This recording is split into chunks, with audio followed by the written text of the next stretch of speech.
אקשן. ויטלי,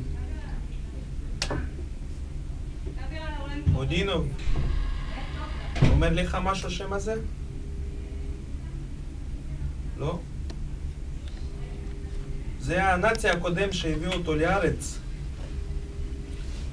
כדי להישפט במדינת ישראל.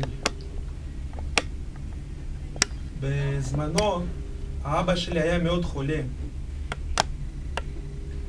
הוא יצא משואה.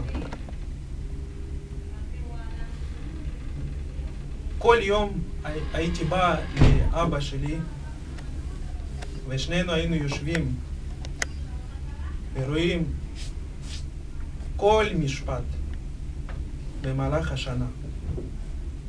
הוא היה חי מזה.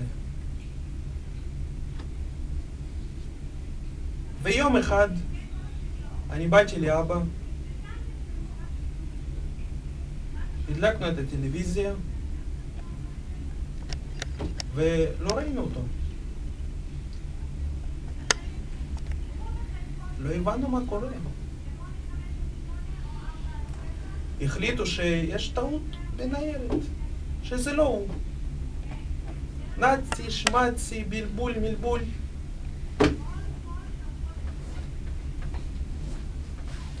ואבא ראה את כל זה ופשוט נגמר.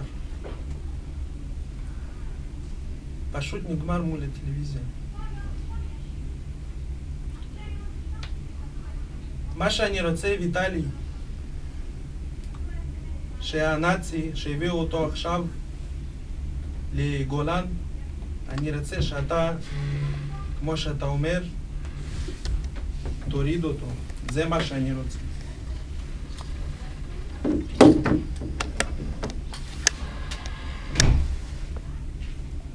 אבל הנקודה היא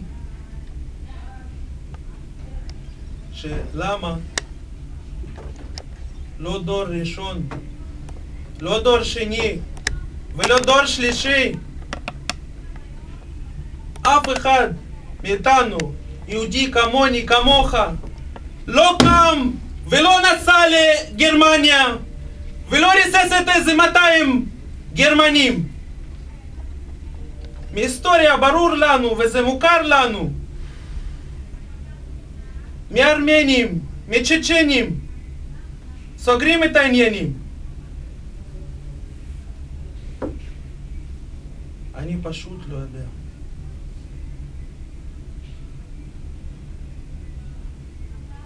כן.